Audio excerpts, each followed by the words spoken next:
O STF validou a cobrança de IR em conjunto com o ITCMD para imóveis transmitidos em herança.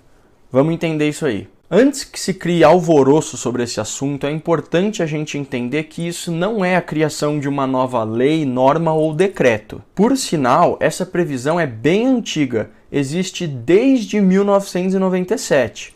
Olha aí. Lei número 9.532, de 10 de dezembro de 1997. Artigo 23. Na transferência de direito de propriedade por sucessão, nos casos de herança, legado ou por doação em adiantamento de legítima, os bens e direitos poderão ser avaliados a valor de mercado ou pelo valor constante da declaração de bens do de cujos ou do doador. Parágrafo 1º.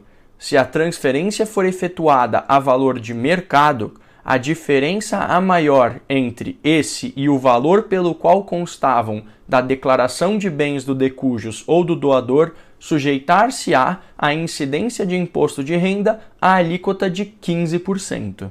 O que existia, então, era uma tese tributária de que esse artigo era inconstitucional. Tese essa que era muito forte. Inclusive, alguns tribunais deram provimento, inclusive o Tribunal Regional da Primeira Região, que chegou a afastar essa cobrança de IR. Certo, o STF validou essa cobrança. Vamos entender então como isso funciona na prática. Primeiramente, é muito importante se atentar à base de cálculo do ITCMD. Utilizando de exemplo o Estado de São Paulo, a Lei 10.705 de 2000, também conhecida como Lei do ITCMD, traz duas disposições. Artigo 9º. A base de cálculo do imposto é o valor venal do bem ou direito transmitido expresso em moeda nacional ou em UFESPs, Unidades Fiscais do Estado de São Paulo. Parágrafo 1º.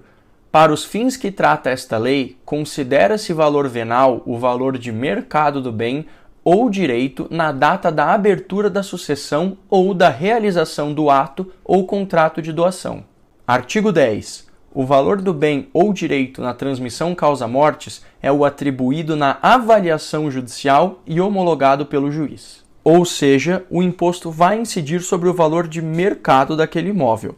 Então vamos imaginar o seguinte cenário. Nós temos aqui um patriarca que tem um imóvel na cidade de São Paulo, um imóvel bem antigo, declarado no seu imposto de renda no valor de R$300 mil, mas que hoje já possui um valor de mercado de R$2 milhões. Como nós acabamos de ver, caso esse patriarca venha a falecer, o ITCMD irá incidir sobre o valor de mercado desse imóvel. Logo, ocorrendo esse falecimento, para esse herdeiro receber esse imóvel, ele terá de pagar de ITCMD a quantia de R$80 mil, aplicando a alíquota de 4% do Estado de São Paulo. Porém, nesse momento, surge a escolha do herdeiro prevista lá na Lei de 1997 que eu mostrei para vocês. Ou seja, por qual valor esse herdeiro vai declarar? Caso esse herdeiro declare pelos R$300 mil, não haverá novas cobranças além do ITCMD. Já se declarar pelos R$2 milhões, haverá incidência adicional de IR de ganho de capital, sendo de 15% sobre R$1.700.000, ou seja, uma cobrança adicional de R$255 mil, totalizando R$335 mil.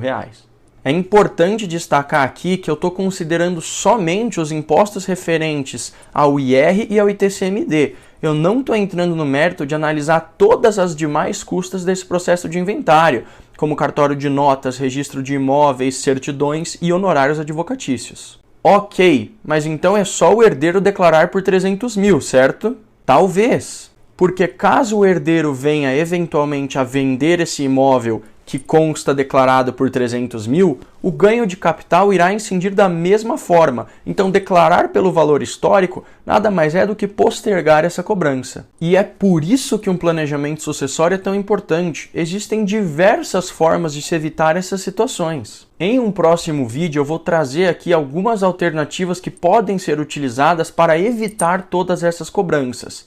Quem me acompanha há algum tempo já sabe que a holding familiar é uma delas. Porém, existem outras maneiras. Então, para pensar um pouquinho, nós temos aqui a situação de um imóvel adquirido há muito tempo por R$300 mil, que hoje já tem o seu valor atualizado para 2 milhões e que será transferido para um herdeiro. Nessa situação, esse herdeiro pode não ter, mas o patriarca certamente tem e muitos benefícios redutores do ganho de capital em função dessa data antiga de aquisição do imóvel. E isso sim, em um planejamento sucessório, pode ser utilizado. Se você gostou desse vídeo, me conta aqui nos comentários, curte e compartilha para me ajudar. E se você tem interesse nesses assuntos ou então quer entender um pouco mais, é só arrastar aí para a esquerda.